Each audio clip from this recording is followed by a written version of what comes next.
Good afternoon, everybody. We're just giving everyone a couple more seconds to get in.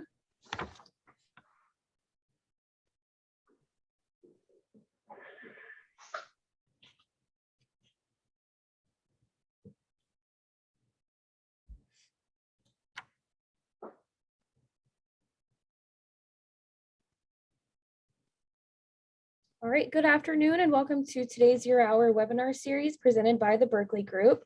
We are thrilled to have you today for this presentation. I would like to share a couple of announcements and general reminders before we get started. Don't forget to register for next month's zero-hour with APA Virginia webinar, which will be presented on January 24th, 2022 at 12 p.m.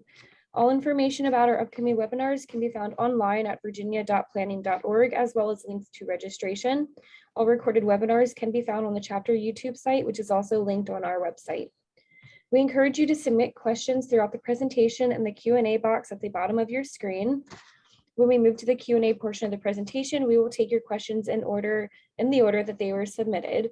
If you'd like to ask a question live to our presenter during the Q&A session, please use the raise your hand feature at the bottom of your screen, and I will let you unmute yourself to speak directly with our presenter. With that, I will now introduce our session. Today's webinar is Interpreting 2020 Census Data and Virginia's Demographic Trends. This presentation will examine key demographic trends for Virginia planners that are observable in 2020 Decennial Census and recent census products. The impact of the pandemic, as well as the Census Bureau's new respondent privacy algorithm on the accuracy of census data, will also be examined. We are joined today by Hamilton Lombard, who is the Estimates Program Manger for the Demographics Research Group at the University of Virginia Weldon Cooper Center for Public Service. His expertise is in demographic change, particularly the different components of population growth and decline, population estimates, school enrollment projections, and the effect of government policy on population patterns. Hamilton has worked in local and regional planning in Virginia and the United Kingdom. He earned his BA in History and B.S. in Planning from the University of Virginia. With that, I will now pass this on to Hamilton. Thank you, Taylor. It's a pleasure to be able to speak to you all today. I'm going to try to pull up my presentation here if I can.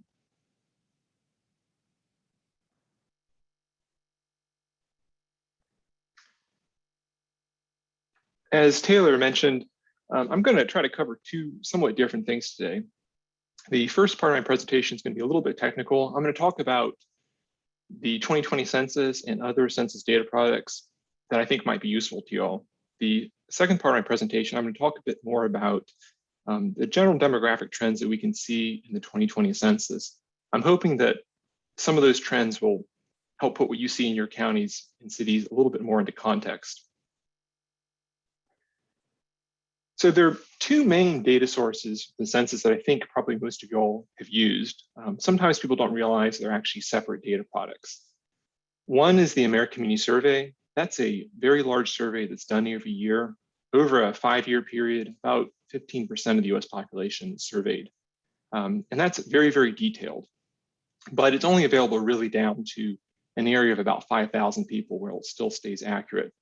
And then you have the Decennial Census that was conducted last year. That's the data that came out in August that many of you all, I'm sure, have seen. Looking a little bit closely at the American Community Survey, it has a lot of different questions and it provides a lot of different data. You can get information on the number of toilets in households, information on how long it takes people to get to work, just about anything you can think. And it's all available on the census website. One side note I'd say about if you use their census website is it's a lot easier to pull down an Excel file the census publishes called a data product list. It'll tell you what the actual table number is you're looking for. So instead of typing in age and getting 40,000 responses, I really like using their data product list Excel table. You just put in that 5 or 10-digit code that you can see there, and that'll take you straight to the table you're looking for.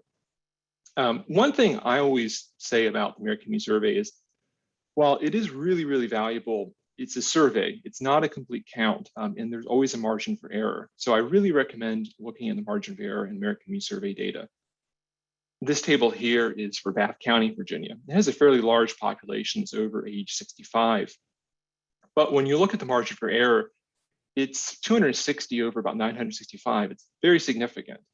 I'd be very reluctant to compare that number with another county or try to look at how that population is changing over time just because of that size of margin of error. You'd really want that margin of error to be smaller than any change you're looking at. But if I was just looking at that total population number by itself, it's probably okay. Even when the margin of error looks usable, I think you can trust the data to a certain extent, but you really should do an eyeball check and make sure that American Community Survey data looks plausible. This is one example I saw that jumped out at me. It's a suburb in North Virginia in Fauquier County. And this census tract, according to the American Community Survey, has experienced over 40% decline in household income the last 5 years. That's not really plausible. So if I were a planner using that data, I would either try to find data from another year or just omit that census tract. Unless you really think that's plausible, it's not. You see that from time to time in the American Community Survey.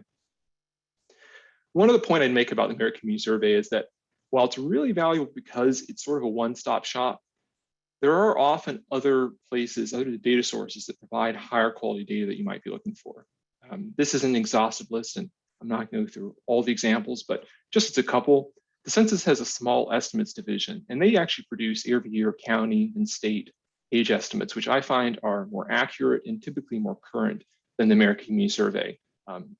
You can't find it, I don't think, if you search through the website. If you just look up Census Bureau age estimates, they do that every year. I really recommend it. There's another division there that produces small area poverty estimates. Those, again, are typically more current and more accurate than the American Community Survey poverty estimates. So depending on what you're doing, I think if you're just trying to save time and the numbers aren't super important, American Community Survey is fine. But if you're looking at a specific thing closely, often there is a better data product out there than the American Community Survey. Now, looking a bit at the Decennial Census, which came out earlier this year in August, that's something that you all probably remember filling out back in 2020. They only ask a couple questions. They really want to know how many people are in the household just to get total population. They want to know race, ethnicity, gender, age, and a little bit about the housing you're in. So it's very limited, the data that's coming out. Some of it's come out now, just the data for redistricting. A lot more will be coming out in the second half of next year. But even then, you're not going to find the level of information like poverty and income that you'll find in the American Community Survey. But the big advantage to the Decennial Census that's done every 10 years is that they ask everyone, in theory, these questions. So you can get really high quality, really high definition data down to the city block level. But the 2020 census ran into a number of problems. Some of them were self-inflicted. Because the census was to start on April 1st of 2020 and the pandemic started beforehand, a lot of people in group quarters like college dorms or jails just weren't counted, or they weren't counted where they normally would be. A lot fewer people filled out their census forms entirely. They might start it, say, on people in the household and just leave out age, gender, race. So the census imputed a lot of the results. It's sort of a fancy word for guessed, and sometimes they clearly guessed wrong. There was also, even before the census, 2020 census was conducted, there already were plans to try to hide respondents' responses better. And that was, the idea was they were going to add some noise to the data to protect it. But when you look at the results, some of them just aren't believable because they've distorted the data quite a bit. And lastly, the census has really been struggling the last couple of decades to try to count race and ethnicity in the US when you have a lot more intermarriage going on. You have a lot of people reporting multiple racial ethnic characteristics. So they made some changes to race and ethnic categories in 2020, which make it fairly hard to compare the 2020 race ethnicity data with any other census race ethnicity data. I'm going to show you just a couple examples we've seen here in Virginia of some of the problems that jumped out. Some of them are very obvious. This is Radford down towards Southwest Virginia. It has Radford University. The 2020 census counted fewer residents in the city than they had in 2010, even though our estimates show quite a bit of growth occurred. The college dorm population went up. Bradford's off-campus student enrollment went up, school enrollment went up, the number of driver's license city went up. And I think that what obviously happened was a lot of students had been encouraged to move out of dorms. Most of them had left town. The census did count, I think, most students, but they still missed some of them. And we see this pattern across Virginia. This has been a problem nationally as well. When you look more closely at a lot of college towns in Virginia, and you look at the 2020 data and the 2010 data, you often see that if there's, say, large apartment complex or a large dorm, you can often see just clearly comparing the two that the Census Bureau missed several hundred students that they counted in 2010. They just didn't get them in 2020. Even when the Census Bureau did count people, particularly college students, often when the responses weren't complete, they guessed some of them. Sometimes they guessed right, sometimes it looks wrong. This is one case where we could check what they thought they saw when the responses probably weren't filled out. This is the student population living in dorms at UVA. When you look at the 2020 census, they counted about 3 times more Asian students living in UVA dorms than UVA actually had. And the scale of that miscount is enough to really change Albemarle County and the city of Charleston's demographics. And this is a pattern we saw in Williamsburg. We've seen this, I think, to a certain extent in Farmville and some other college towns where the census was able to get the number of college students, or some of them, but they didn't get their complete info, and so they imputed it, and that created some problems. Some of the other problems of the 2020 census aren't as glaring, but they're more systemic. The Census Bureau had their respondent privacy plan in place beforehand. They released a lot of demonstrations of how it would work. And the general pattern was that if you had an area with, say, a small population, I'll use Virginia's Black population as an example, areas where there were less than 2% of the population, the Census Bureau would take areas where there was a larger Black population, more in Eastern Virginia, and move some of them over there in the census response and swap them out for, say, in Southwest Virginia, there's a lot of white residents, they'll move those into Eastern. So the end result you get is that in 2020, the census showed that counties in Virginia where less than 2% of the population identified as Black in 2010, the populations had grown on average by 74%. Areas that were a majority of the population had identified as Black in 2010 shrank by 6% because they're swapping responses. So it becomes very hard to know any sort of change in race, how much of that's organic and how much that's simply their algorithm swapping people to try to hide respondents. And lastly, the census decided to change some of their race ethnicity categories because you're having more and more people putting in multiple responses, either saying they're Hispanic and Black or maybe Black and white. The net result is that we saw a much smaller population in some racial ethnic groups in 2020 than we saw just in the 2019 American Community Survey. What I have here is just one example, which is nationally the population identified as white and Hispanic. It's fairly substantial. It's over 40 million in 2019, larger than the state of California. But in the 2020 census, it's 20% smaller. It's not a matter that the 2020 census is wrong, the 2019 is right, or vice versa. They're just different category systems, and they're really just not comparable with each other. I think this is going to become more and more of a problem just going down the road as well. I think in 2018, over 40% of children born in the US had one parent that was a different race or ethnicity than another parent. That's a natural change. There's absolutely nothing wrong with it, say it's something to be celebrated, but what it does do is it makes the way we typically think of race a lot more complicated. I think in the past, we've always had sort of a one-drop rule view of it. Generally, when we tabulate race data, most of the time I see planners tabulating, most of the time I see demographers doing it. We usually say, we're only going to count someone, say, as Black if they identify as Black alone, not Hispanic, no other race. But if you do that in Virginia, and this table here is for Virginia's population under age 15, less than 20% of that population would identify as Black. You're missing out on a lot of cases if you think of people like Barack Obama or Kamala Harris who are multiracial. If you include them, we get a much larger Black population, so over 25%. And when we look at the other minorities that make up a smaller share of Virginia's population, some of those differences are a good deal more extreme. One case in point here is if you look at Virginians who identify as American Indian or Alaska Native, the population is only a fifth the size if you use a very strict definition versus a much more inclusive definition. So those are some of the pitfalls, some of the things we've seen that are more technical with 2020 census. The rest of the time I have here, I want to talk a bit about some of the bigger trends we've seen in Virginia over the last decade, over some of the other more recent decades. I think the big overarching trend that you see in Virginia and around the country is just how uneven population growth has been for quite some time. There are some parts of Virginia, some suburban areas, some urban areas that seem to have more growth they can handle. There are other areas in Virginia, quite often the rural ones, that can't help but decline in population. And it's been a very long-term trend, really ever since our culture became more productive, there was less need for workers. We've seen more and more people moving out of rural areas, first going to central cities. The share of Virginia and the US population living in cities went up. Then after World War II, when you had the growth of suburbs, we saw more and more people moving out to suburban areas. All this blue here. But all the while, we saw the share of Virginians that lived in rural areas, share of Americans, gradually shrink. And the 2020 census shows us that that share has continued to shrink. More and more Virginians live in urban areas or suburban areas. You can see that change as well, I think, when you look at where the growth has occurred in Virginia in the last couple of decades.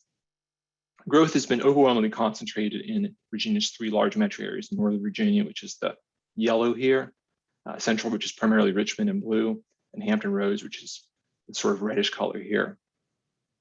Northern Virginia in particular has accounted for a very large amount of Virginia's population growth. As recently in the 1990s, it was still under half, but during the 2010s, it was close to 2/3 of Virginia's population growth occurred in Northern Virginia. The other two metro areas, Hampton Roads and Richmond, along with Northern Virginia, accounted for well over 90% of Virginia's population growth during the 2010s.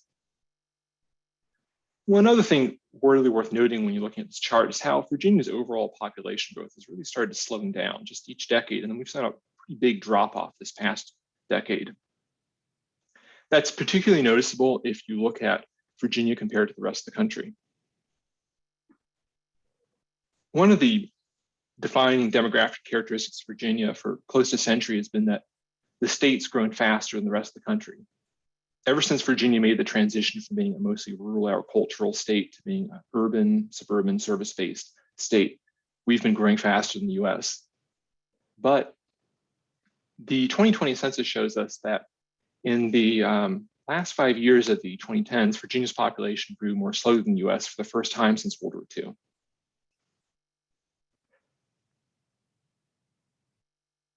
There are two main reasons why we've seen this slowdown. One is migration. The last couple of decades, migration on the East Coast has generally looked a bit like this. The southern metro areas in green have typically attracted migrants. Northern metro areas, red, yellow, orange, have typically lost migrants. But one thing that we saw change beginning in the early 2010s is that Northern Virginia started having more people moving out of it than into it. The amount of people moving out of Northern Virginia was large enough that caused Virginia as a whole to start having more people moving out of it than into it as well. That was the first time that had happened in Virginia since before World War II. And that's really started pushing down population growth rates in Virginia. Initially, the reason I think a lot of people thought Northern Virginia started having more people moving out of it was the federal budget sequestration, which had really hurt Northern Virginia's economy and Hampton Roads to a certain extent. But more people have been moving out of Northern Virginia than into it year over year since then. I think another factor in why we see more people moving out of Northern Virginia is that the increase in cost of living. If Northern Virginia was its own metro area, it would have had the largest gains in housing prices over the last 2 decades in the East Coast metro area. The Northeast corridor in general has historically had a quite healthy economy, high income levels, but the cost of living has been high enough that it's caused a lot of people to move out. And I think that's what we're seeing in Northern Virginia increasingly. The places they're going to are typically more southern metro areas, places like Charlotte, Raleigh, Atlanta, Houston, which have healthy economies like Northern Virginia, but a lower cost of living. The other big factor that's causing Virginia's population growth to slow down is its aging population. The number of deaths here in red has really started climbing the last 10, 15 years, particularly as the baby boomers have aged. At the same time, the number of births in Virginia have been declining since the mid-2000s. When you look at that balance of births and deaths, the blue line here, you can see that it's really started shrinking. In the mid-2000s, Virginia had about 50,000 more births than deaths each year, could really drive a lot of its growth. In 2020, even when we exclude COVID deaths, Virginia only had about 23,000 more births and deaths. So that's causing slower population growth really across the board. You really see that when we look at where we had growth in Virginia during the 2010s.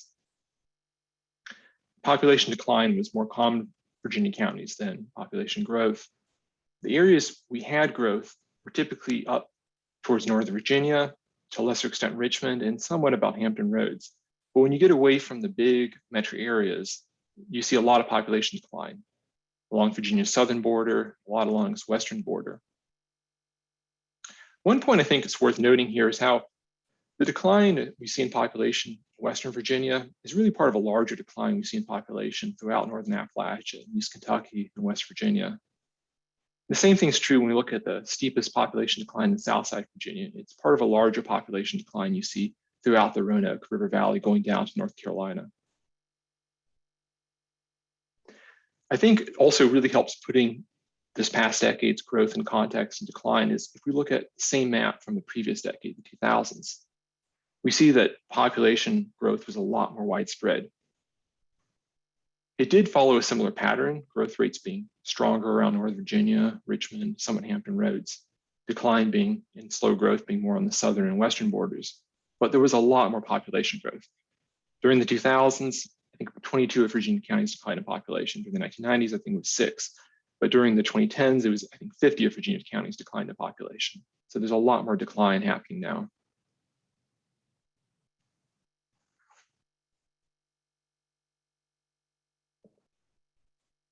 One other way of trying to understand a little bit more about why Virginia's populations are growing and declining is look at what the main causes of the change. Particularly if you look at these orange counties, those are all ones that declined in population. You can see the light orange are a lot more common than the dark orange. And what that means is that typically when counties in Virginia are declining, it was mostly coming from having a good deal more deaths than births. 48 of the 50 counties that declined in population, Virginia in the last decade had more deaths than births. There's 133 counties and cities in Virginia, and there's a lot of different trends going on, but trying to make some sense out of what's going on altogether, if we group them together, we see a couple trends. So if we put them together, as the blue being the 3 largest metro areas all have more than 1 million residents. And then we have the smaller metro areas like Charlottesville, Roanoke. And then we have the non-metro areas in green, kind of, we call those rural. Comparing those in Virginia with neighboring states, we see some trends. This chart is the percent of population change during the 2010s that came from migration. You can see that in our neighboring states, there's a very clear pattern. The largest metro areas got the most growth from migration, while the areas outside of metro areas or rural actually declined from people moving out of them. We see the same pattern to a certain extent in Virginia. One notable difference, though, is how our largest metro areas didn't grow as much from migration. That makes sense if you think about what I mentioned earlier with Northern Virginia starting to have more people moving out of it than into it. Now, if we break down the non-metro area counties in green into 2 different groups, the dark green are the most rural ones that don't have a town with more than 2,500 residents. And then the light green are counties that have a town with more than 2,500, places like Tazewell or Henry County. We see it's a little bit different. Virginia's most rural counties actually grew a little bit from migration. This makes sense if you think about places like Lancaster County, or Highland County, Grayson County. Those are fairly popular retirees. They haven't had a lot of job losses. They haven't had a lot of industry to lose jobs, and they've attracted retirees. While other rural counties like Henry, Tazewell have had a good deal of job loss the last decade or 2. But when we look at our neighboring states, we see that correlation between size and growth migration really even more clearly when we do this breakout. Now, looking at the other way the population changes, looking at that birth-death balance, you see the sort of the same trend. The larger areas had more growth. They have a younger population. They have more births than deaths, while the most rural parts have a good deal more deaths than births, which is causing their population to slow. That's from having an aging population. What's notable about Virginia, though, is how we're much more in balance than our neighboring states. Our large metro areas grew a good deal more than in neighboring states from having more births and deaths. They're a good deal younger in some by this measure. At the same time, our rural areas are a bit older. They had a much larger number of deaths versus births. One way of understanding why Virginia's got so imbalanced is looking at our migration by age for rural and the large metro areas. You can see on this green one, which is a rural, how many young people move out of Virginia's rural areas. There's a very significant loss. At the same time, many of them are moving into Virginia's large metro areas, which gain a good deal of young adults. It's particularly notable if you look at Virginia compared to neighboring states. Our neighboring states have a similar pattern. A lot of the rural areas also lose young adults, but in Virginia, it's a lot sharper. Virginia's rural areas lose more young adults, and they don't gain them back as much later. This makes some sense, I think, if we think about the income gap we have in Virginia between its rural and urban areas. Loudoun County in Northern Virginia has a median household income of $142,000. Dickinson County in Southwest Virginia has a median household income of under $30,000. That's the largest difference in income that exists between any two counties in any state in the country. I mentioned this statistic to a reporter I remember a while back, and they asked me what was the second and third largest difference. And when I looked it up, the first 33 cases of the largest differences in any state between two counties are all in Virginia. So we have a very significant income gap between many of our rural and urban areas. And that, I think, creates a greater economic incentive for young adults to move out and move into our urban areas. But that pattern going on over decade after decade has had a really transformative effect on our age distribution, I think more than a lot of people realize. This is Virginia's median age by county back in 1980. One of these things you can see is that there is not a lot of variation between the counties. Northern Virginia has about the same median age as you find in much of Southwest Virginia. Arlington County has a median age of 32 in 1980. Bath County does as well. You flash forward closer to today, 2019, we see that gap has really opened up between a lot of Virginia's urban areas and its more rural areas. In 2019, the median age in Arlington County was 35. In Bath County was 54. If we group together the parts of Virginia that are in its three largest metro areas as a state, I think it would be the oldest state in the country. It's not uncommon in Virginia to have counties, typically rural ones, where there's 3 times more residents that are in their 60s than are in their 20s. And for counties like this, I think just keeping the young adults wouldn't do nearly enough to keep the population from declining. They'd have to attract enough residents to replace one day all their 60-year-olds. And it's difficult, I think, to see why these trends are going to be changing any time in the near future. This is a trend that really has been going on for quite some time, well over a century. One way of illustrating this change I like to use is using a center of population map. I've used these in previous presentations, but if you're not familiar with one of these, it's essentially the point in any state where half of the population lives north of it, half lives south, half lives to the east, and half lives to the west. So in 1940, Virginia's center of population was located in Cumberland County, Virginia. That's just a little east of Virginia's geographic center in Buckingham County. One thing that tells us that Virginia's population in 1940 was very evenly distributed throughout the state, which is what you'd expect in a primarily rural agricultural society. But as Virginia's large urban areas started to really grow after 1940, we see Virginia's center of population moving eastwards, going towards its large urban areas, Richmond particularly. Then around 1970 to 1980, you can see on this chart, Virginia's center of population begins shifting northward, marching up 95 towards Virginia's main job center today, which is Northern Virginia. If these demographic trends continue just for another 2 decades, by 2040, half of Virginia's population should live in Fredericksburg or to the north of it. And these are projections we produced earlier in the last decade, and I think they're quite accurate projections, but I have to say I'm a little more skeptical of the projections than I was just a few years ago.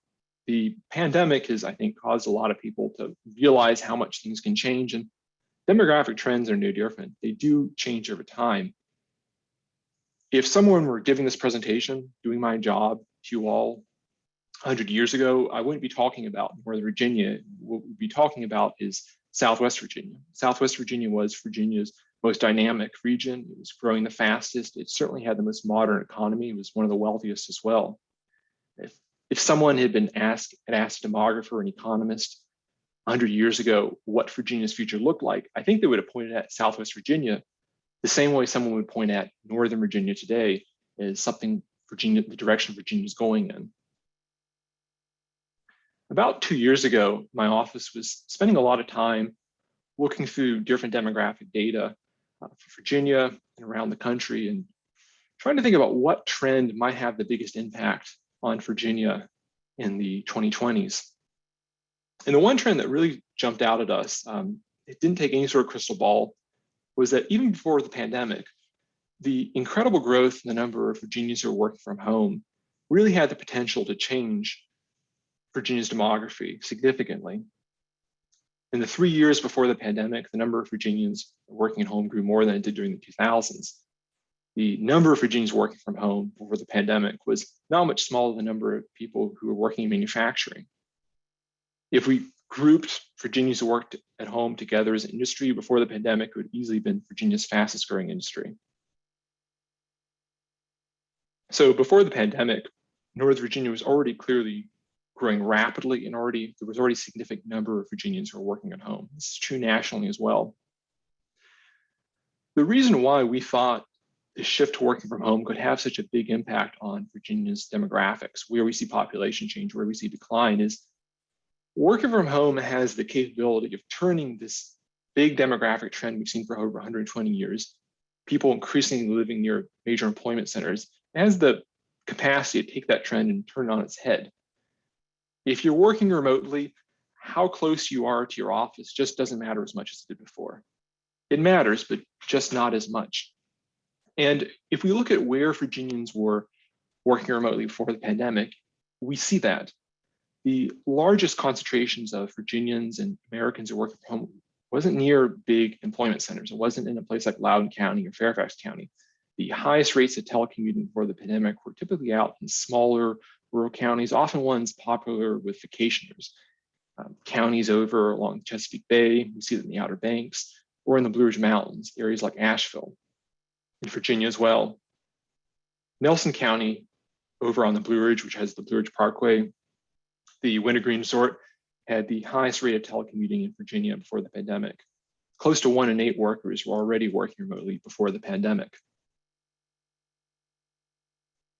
We see really the same thing when we look nationally as well.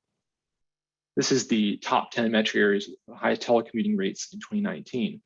We can see they're generally smaller metro areas, often places a vacationer might want to go to. We have areas along the coast or up in the mountains, areas like Boulder, Colorado, Asheville, North Carolina. And I think this makes sense if we think about, even though the main demographic trend the last 120 years has been people concentrating in large urban areas near large employment centers, there have been a number of polls done over the years, well before the pandemic, asking people, where do you live and where would you like to live? And I don't think you'll find a poll where more people said they wanted to live in an urban area than already lived there.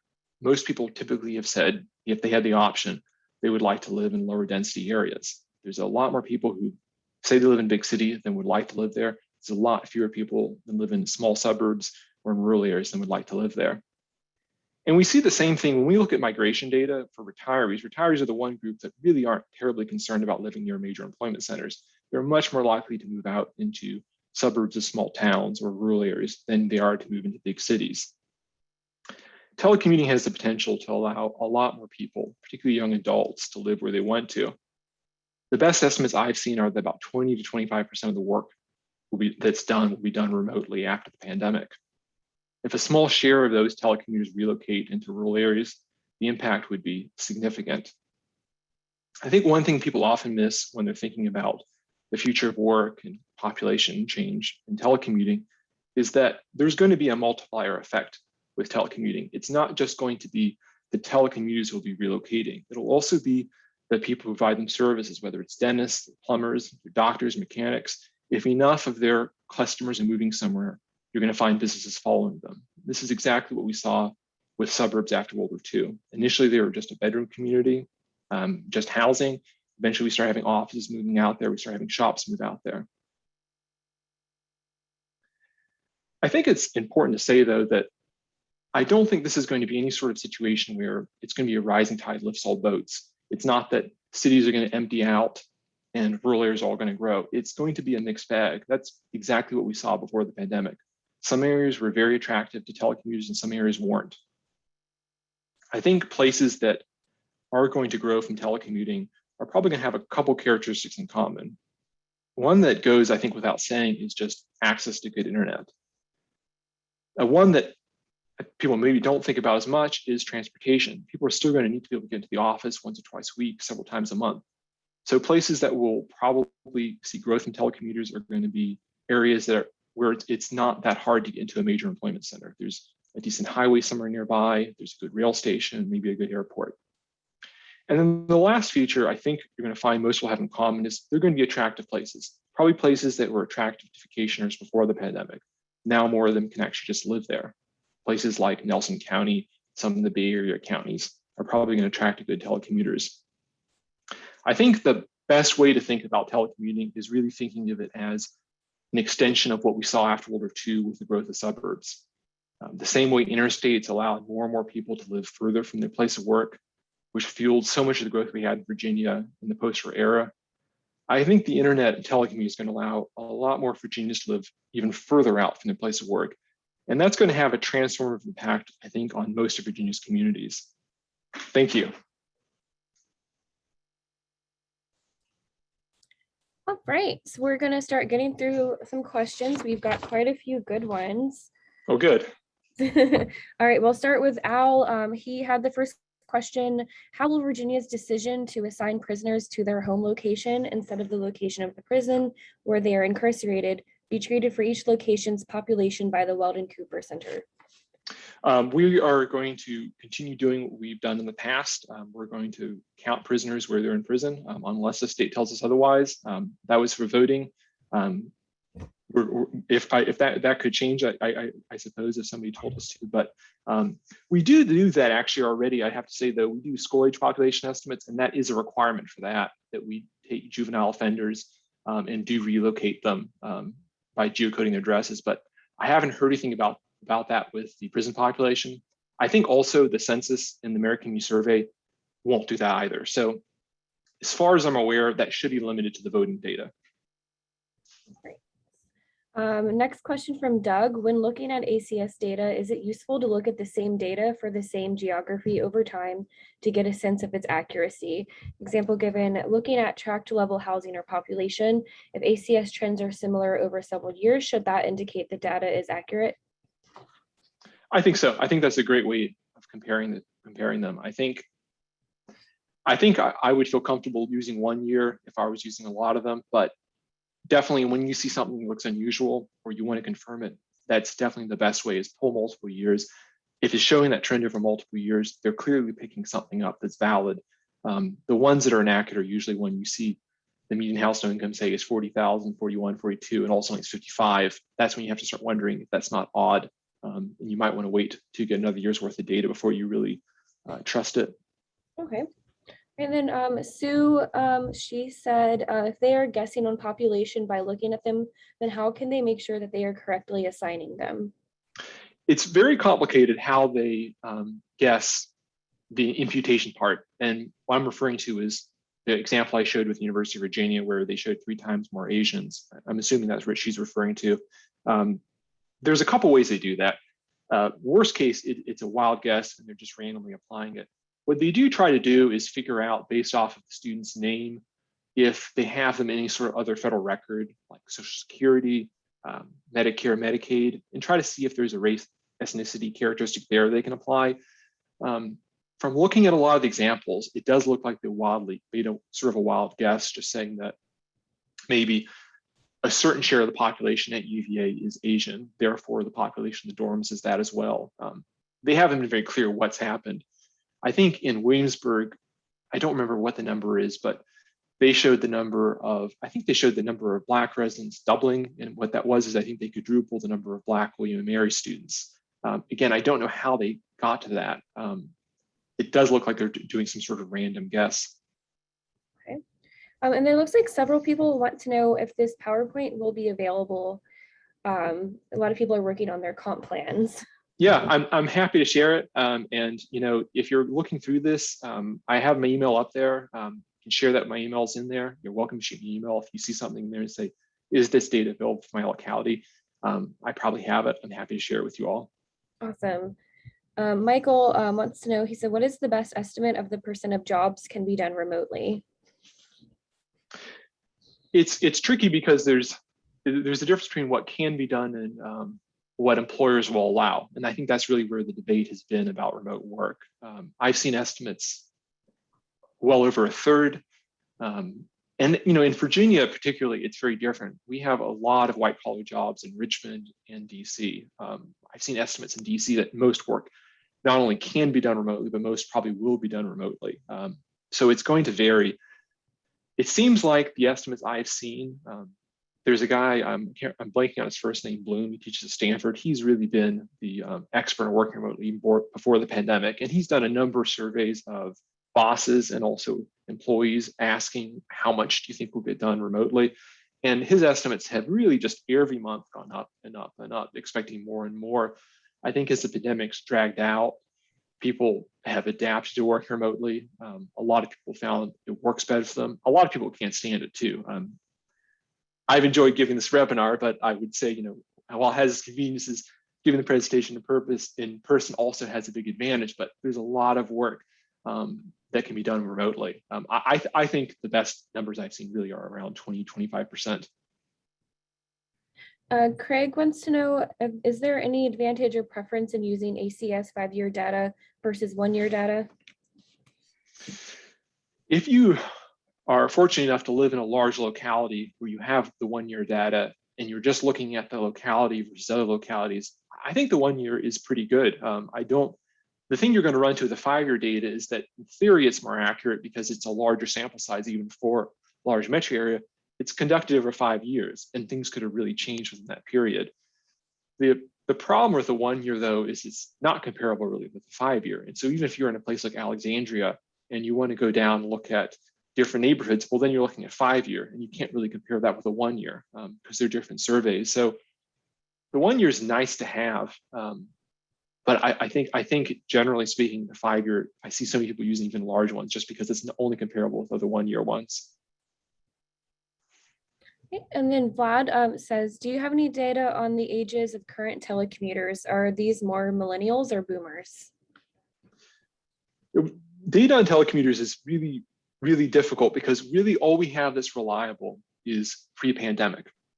And that was about 6% of the workforce. Now we're talking about 25, maybe in Virginia, I think maybe it's closer to 30%. They're very different groups. Before the pandemic, when you looked at who was telecommuting, it was really two very different groups. It was managers, real estate agents, really kind of high income. And then it was people like telemarketers, people who ran home daycare. So really two different sides of the spectrum. I think the lower income ones tend to be a little bit younger. I think the managers tend to be a little bit older. My hunch is that it will tend to be a little bit older. I'm not saying that the median age will be up towards 50, but it's probably going to be people who are a little more established, have a little more leverage in the workforce. They've learned the skills. The managers trust them working remotely. Maybe people are more likely to have children where they're the ones that are going to value having more space, lower density. I think it's going to tend to be a little bit older workers. That would be my guess. James says, with the highest percentage of telework being in rural areas such as Clark County, how do you account for the digital divide that exists between rural and urban suburban areas? Does that divide still exist? I think it does. And I think that's actually really what makes cases like Nelson County and the rural areas really remarkable, that some of those areas still have quite limited internet. They do have there's broadband in some areas, but the fact they already got up to that level of working remotely, one, there wasn't that much broadband. It doesn't mean there isn't a divide. I know the governor's office is working very hard at closing that. From what I've heard from some county administrators is that it's not going to close nearly as soon as people think it's going to. So I think that is going to be a factor still, the digital divide. There are some areas that are very attractive but don't have internet, and I think that's going to really cut them off from that. Fortunately, the state has put a lot of money into expanding broadband access, and I think it's going to hopefully close the divide during this decade. Then we have, can you comment on part-time residents, vacationers that might impact the population data across Virginia? Yeah, this has definitely been a factor with COVID. A lot of people went to their vacation homes that spring.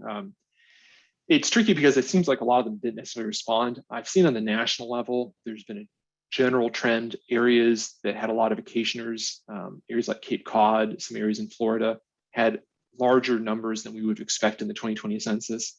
And that definitely seems to be people who are getting counted at their vacation homes rather than back at home. I think one of the things that actually probably was a bigger number than the vacationers was all the college students that ended up getting counted at their parents' homes, often in suburban areas like North Virginia and Richmond, rather than in college towns like Blacksburg, Farmville, Charlottesville, Harrisonburg. 2020 census was very, very weird. Some of the data is going to have to get used for legal purposes. So far, what I've seen, I'm going to try to avoid using as much as I possibly can. Right, let's see here. James says, given the poor reliability of US Census data, what can the Center for Public Service do to ensure that Virginia localities and businesses have reliable demographic data? Do you need additional resources? Well, there's some things that we can do and we are doing. One is we are going to be updating our 2020 population estimates to try to not include some of the clear errors in the 2020 census. That can be done with some work. A lot of those errors, we have administrative data, we can go back. I used the case of Radford, we can correct that. It's going to become a lot harder for our population projections. We're probably going to have to change our methodology entirely because we've relied on age data. And even though they haven't released detailed age data for 2020, it looks like there's going to be a lot of problems with that. I don't know. I don't have a clear answer. Some of it we're still working through as we're getting into these products. I think the problem is there's so many just different data sets that we really don't have any way of producing this that people are going to be relying on from the census. It just isn't accurate. I think we have tried to say as much as we can that you need to be very careful with the 2020 census. Fortunately, there's the American Community Survey, and that does provide the data. I mentioned all the caveats, but we do have that. The big concern with the American Community Survey is that they do it every year, but they usually benchmark off of the census. If there's a lot of problems with the 2020 census, that may start filtering into some of the American Community Survey numbers. So that's a big worry. I'm not sure if that's a valid one yet, though. Okay. Is it possible to identify a tipping point for cost of living at which population starts to decline? Curious if you have any thoughts or ideas on this concept based on trends in Northern Virginia. I haven't seen a good study on it, but there definitely is one that exists. And I'm sure there's a lot of different factors that go into it. We see the same thing with California, where California has very high income levels, wonderful climate, a lot of great things about it, but the cost of living has got to a point where you typically see more people moving out of it than into it. I think one way of looking at it is just looking at income relative to housing, sort of what's left over. No matter what, if an area could actually have very good wages that easily compensate for housing, when people quit having those wages, so if one spouse leaves the labor force, if they retire, those areas are just going to have more people moving out of them than into them. And that's very hard to get around if there are areas like Florida where there's a lower cost of living. So I guess my answer to that would be, it really is going to depend on what the alternative is. If there's a lower cost alternative nearby, any sort of tipping point is going to be relative to that. It's going to be relative to North Carolina or South Carolina for Virginia. Okay, right. Got time for a few more. Actually, someone wants to know, can you speak to the platforms and software that you use to create aesthetically pleasing maps? Well, thank you. I really just stuck to GIS. Some of those actually, I have to say, are just actually pulled off of Social Explorer, which UVA subscribes to. That's they produce some maps automatically. a little easier because you don't have to format them, but you still have to go back and make sure their numbers are pulled correctly. But yeah, I usually just use GIS to do it, and I usually just use the default colors. Can you comment on the impact of students on per capita figures for college towns? Yeah, they really factor in a lot of ways. Definitely in the American Community Survey, they generally pull down the income characteristics. I've mentioned it before, I think at some other planning presentations, but if you go into the American Community Survey, they do actually publish poverty data based off of school enrollment. And what's nice about that is you can calculate college towns' poverty rate if you don't have college students.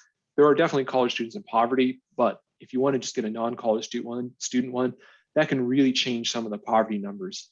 There are a variety, if you go through the American Community Survey, particularly if you pull down that table I mentioned, data product list, you can filter for tables that are published for characteristics like income by school enrollment. So you can do some of those calculations if you're looking at an area where there's a college and you're concerned that the students are really messing with the numbers, you can kind of filter them out that way.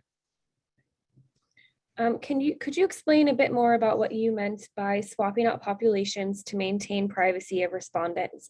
Also, are numbers still being evaluated by the Census Bureau, where there appear to be problems with numbers based on community observations or other available data? Yes, so the swapping is, the term they use for it is differential privacy. It's been a big topic among demographers for the last couple of years. That I don't know actually what differential privacy means. I've never got a clear answer. There's some very smart computer programmers who have been doing this. The concern is that someone like Facebook could look at census results and using their software skills match your census results somehow with, say, your Facebook account or Instagram account. And the Census Bureau has an obligation to keep respondents private. The problem is they also have an obligation to produce high quality data. And I think they've been torn between the two of these. They seem to have gone in the direction of privacy. The problem is that it's sort of undermined their main job, which is producing census data. The algorithm is complicated, but the Census Bureau released a number of rounds showing how the algorithm has worked with 2010 data. So we can look at what was the actual population in 2010 and what did the algorithm do. And the general pattern was it tried to move, when you had a small population, they're worried about getting identified, they'd move more people in artificially, and then they would swap some people out. So it made area, say if you had a rural county that was most of the population identified as white, it would look less white because they moved more minorities in. And then if you had an area like maybe Manassas Park where there's a large minority population, we move some of those minorities out, move more whites in. So it sort of just muddies everything up. And it makes the 2020 race data really, really difficult to know how much of that is real and how much that's just the algorithm at work. And one other thing I say with that, it's not just the race data. We haven't got good age data out yet. I think you're gonna see the same thing with age data, any sort of characteristic data from the 2020 census. The only thing not affected by that algorithm is the number of housing units. Everything else was affected by it. Okay. All right, we'll just do one more question. Do you think the census will continue to exist in the future, given other growing data sources to pull pop demo info from, i.e. IRS, consumer rating, et cetera? From what I've seen, the census is still the best, at least the decennial census up until 2020, it's been easily the best data source. No matter the problems I've mentioned, there are some other sources, but one story I'll say briefly is, I remember several years ago, Facebook was talking about how they could produce higher quality data, I think, than the census. And they produced an estimate of the US population, which you would assume would be relatively accurate, but I want to say it was off by 20 or 30%. I mean, I think if you asked a person on the street, they would be more accurate than Facebook was. And Facebook has this huge warehouse of data. So the Census Bureau has a lot of resources, has a lot of talent. And I think they're still putting out good quality data, but the 2020 census is going to really hurt, I think, their reputation. And I don't think there's an alternative. I wish there was. There are some cases like IRS, but generally speaking, we still have to work with a lot of census data. Awesome. Well, we are now approaching the end of our time today. All remaining questions will be forwarded to our presenter and you will get a follow-up about that. As mentioned earlier, this webinar is being recorded and will be available on the YouTube page by end of day today. All of our registrants will receive a follow-up email with a recap of this presentation, as well as that link to the video, along with the presenter's contact information if you have any questions for him. Thank you very much for being here today. We really appreciate your time. And Happy to do it. Thanks for joining today. Thank you.